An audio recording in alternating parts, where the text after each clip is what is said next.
saya diberikan kesempatan untuk mempresentasikan tulisan atau paper saya yang berjudul Efektivitas Penerapan Cooperative Learning Structure dan Assessment for Learning terhadap Student Engagement di SMP IT Ukhuwah Banjarmasin. SMP IT Ukhuwah Banjarmasin itu terletak di Pulau Kalimantan, pulau paling tengah di Indonesia dan pulau terbesar di Indonesia. Baik, paper saya ini dilatar belakangi dengan bahwa keterlibatan belajar siswa itu sangat penting. Jadi tidak mungkin siswa itu bisa sukses belajar kalau mereka tidak terlibat. Baik mereka terlibat secara individu maupun mereka terlibat secara kelompok. Dan tentu saja keterlibatan ini tidak akan bisa terjadi kalau kemudian siswa tidak mempunyai kesempatan untuk terlibat. Nah, oleh karena itu keterlibatan dalam proses pembelajaran itu sangat-sangat urgent, sangat-sangat penting. Contoh proses mereka terlibat dalam pembelajaran itu misalnya mereka punya kesempatan bertanya, punya kesempatan mempresentasikan sesuatu, kemudian mereka juga punya kesempatan yang sama menyelesaikan tugas, tidak hanya tugas-tugas tertentu saja yang dikerjakan oleh siswa tertentu gitu. Mereka juga punya kesempatan memberitahukan atau menginformasikan pengalamannya di dalam pembelajaran. Nah, hal ini tentu saja akan berdampak terhadap kemampuan mereka berpikir, termasuk juga kemampuan mereka mengelaborasi ilmu pengetahuan atau pengalaman yang mereka dapatkan, termasuk juga secara emosi dan secara sosial tentu mereka akan berkembang dengan syarat mereka terlibat dalam pembelajaran. Nah, saya melihat bahwa cooperative learning structures dan IFL ini yang sudah kami pelajari di EduLead modul 2 kalau tidak salah di Leading of Learning itu saya lihat sangat mewakili sekali gitu ya, sangat mewakili sekali apa yang menjadi latar belakang tulisan saya ini.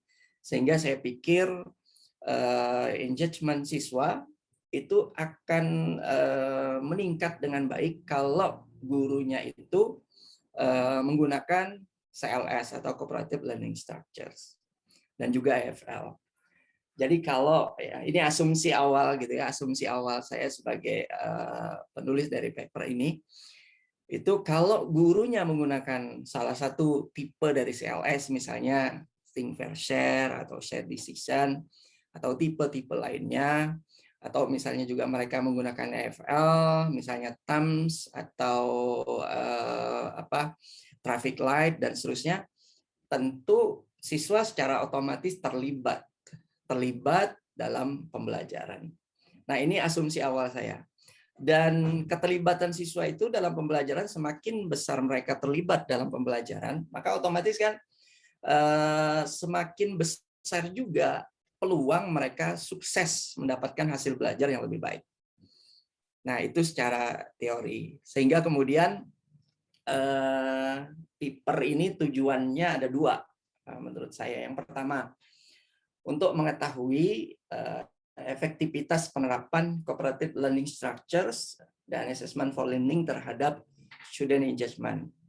Kemudian yang berikutnya untuk memberikan data, ya otomatis kan data ini sebagai data pendukung, data penguat bagi manajemen dan guru untuk mempraktekkan cooperative learning structure dan assessment for learning ini dalam pembelajaran tentunya.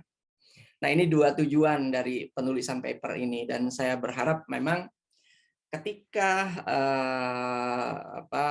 paper atau penelitian ini saya lakukan, dua tujuan ini tercapai. Itu harapan saya yang paling penting begitu. Nah, kemudian pertanyaan penelitiannya satu saja. Jadi apakah cooperative learning structure dan assessment for learning ini mampu meningkatkan student engagement di SMP IT Ukhuwah Banjarmasin? Nah, selanjutnya metode penelitian. Jadi kebetulan siswa di SMP IT Ukhuwah itu jumlahnya 474 siswa sekarang. Kemudian dari 474 siswa itu ada 15 kelas, jadi 15 rombongan belajar. Jadi 5 di kelas 7, 5 di kelas 8, dan 5 di kelas 9. Nah, saya ambil seluruhnya siswa tersebut 474 itu, cuman kuesionernya itu saya hanya sampaikan kepada 75%. Jadi 75% dari jumlah siswa tersebut. Nah, instrumen kuesionernya itu ada 8. Pada intinya, ke-8 pertanyaan tersebut adalah semuanya ingin mengetahui keterlibatan siswa dalam pembelajaran. Nah, lalu kemudian kita ambilkan juga testimoni guru dan siswa. Ya.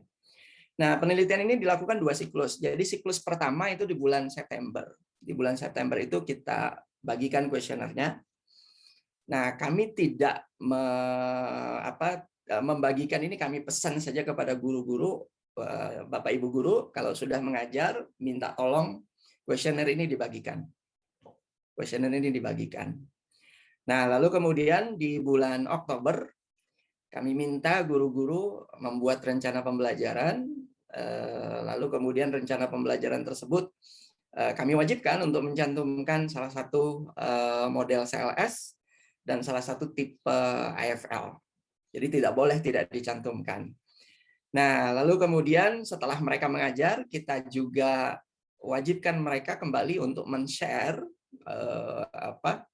kuesioner kembali, dan kita bisa melihat hasilnya nanti.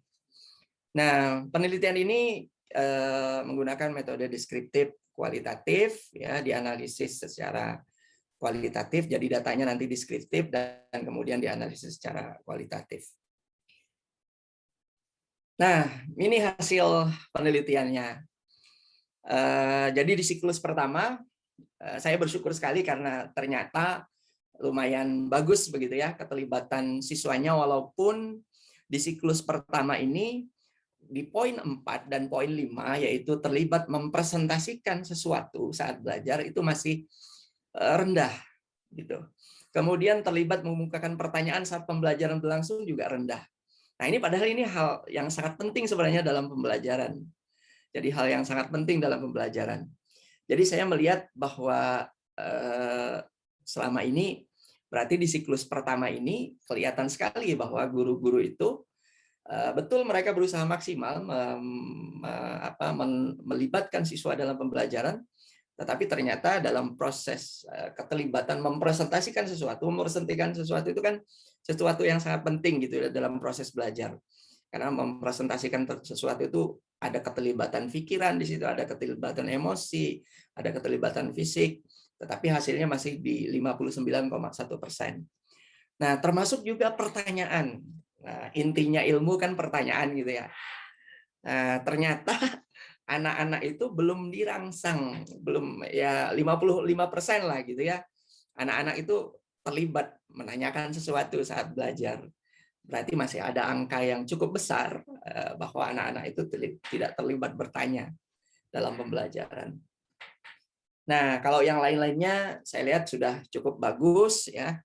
Nah, ada juga poin nomor 3 yang saya lihat itu masih rendah, menyampaikan pendapat, mengemukakan alasan, membagi perasaan dan seterusnya, itu ternyata masih juga rendah. Nah, lalu kemudian kita lakukan siklus 2 di bulan Oktober, 1 pekan pertama di bulan Oktober kemarin.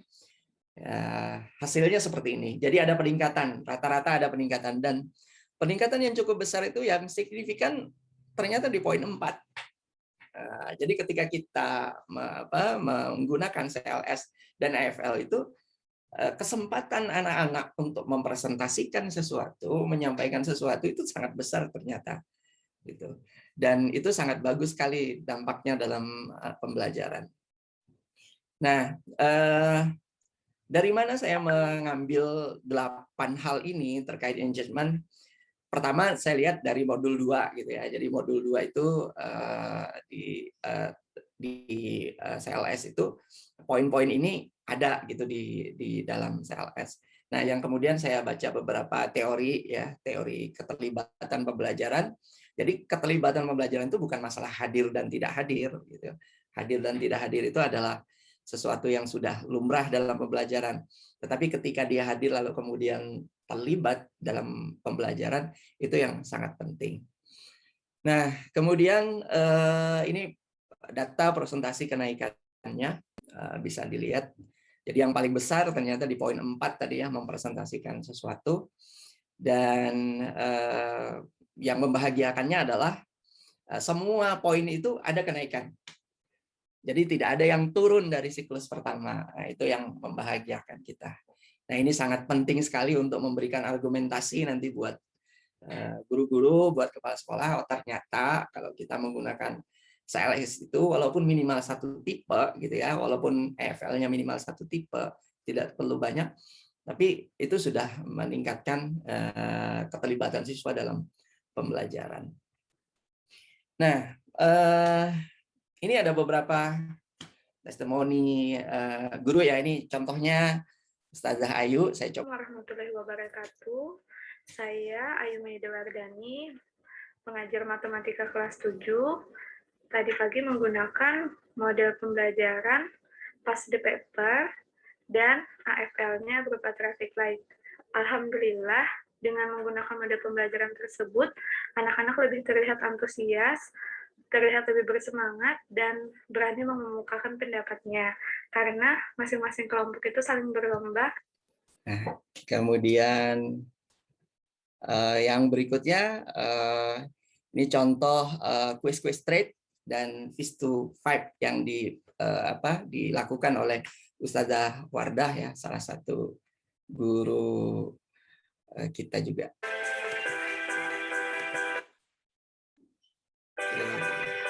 Did you see that?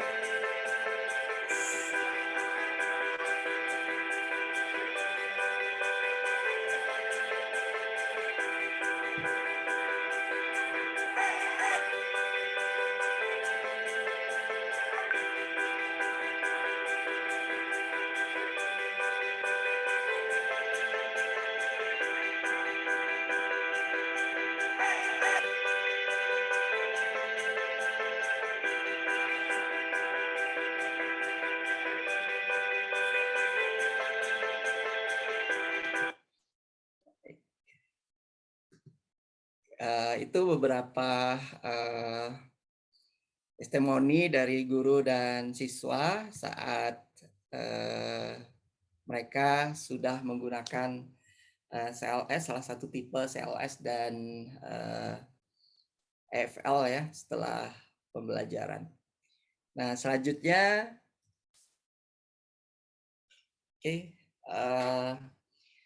diskusi dan implikasi dari CLS dan EFL ini. Yang pertama, mengapa ada terjadi peningkatan, gitu ya? Mengapa ada terjadi peningkatan? Nah, terjadi peningkatan ini saya lihat bahwa ya, yang pertama mereka punya kesempatan yang sama. Kemudian setiap kelompok itu berempat sehingga maksimal untuk belajar. Nah, yang berikutnya anggota kelompoknya mereka bisa punya kesempatan sama untuk bertanya, presentasi, memberi komentar, kemudian juga mempunyai kesempatan yang sama untuk belajar dan memimpin. Nah, inilah yang kemudian menjadi jawaban sehingga presentasi tertinggi itu terlibat mempresentasikan sesuatu meningkat menjadi 13,9%. Jadi 8 aspeknya juga itu terjadi peningkatan. Nah, dari hasil simulasi atau penelitian ini gitu ya, paper ini itu memberikan bukti bahwa semakin kuat gitu bahwa CLS dan EFL ini mampu meningkatkan engagement siswa dalam belajar. Nah, sehingga kemarin saya sampaikan kepada teman-teman guru ini hasilnya, dan saya sangat merekomendasikan teman-teman untuk ya minimal menggunakan satu CLS dan menggunakan satu EFL ketika mereka mengajar. Nah, ini ada buktinya gitu ya. Nah, terus yang berikutnya saya sarankan juga kemarin kepada kepala sekolah saja Sri Astuti agar ini menjadi kebijakan pembelajaran dan bisa dimulai gitu ya, paling lambat semester depan itu sudah di RPP-nya. Kalau nanti mereka membuat rencana pembelajaran, salah satu item koreksinya itu ada tidak CLS-nya tipe salah satu tipenya, ada tidak IFL salah satu tipenya gitu di dalam RPP-nya. Jadi itu salah satu kalau ada kan dicentang gitu ya. Nah, kalau tidak ada ya harus di-treat, diberi penguatan agar mereka bisa mencantumkan salah satu model IFL tersebut di dalam pembelajaran. Saya kira demikian yang bisa saya sampaikan. Semoga bermanfaat, terutama untuk saya sendiri dan kepada teman-teman. Saya menunggu masukan dan sarannya. Apapun yang menjadi masukan dan saran itu semata-mata menjadi perbaikan buat kami sebagai The Lead Coach. Ya, tentu saja banyak yang masih kurang dan semoga kami terus semangat untuk belajar lebih baik lagi. Terima kasih. Selamat pagi, salam sejahtera untuk kita semua. Assalamualaikum warahmatullahi wabarakatuh.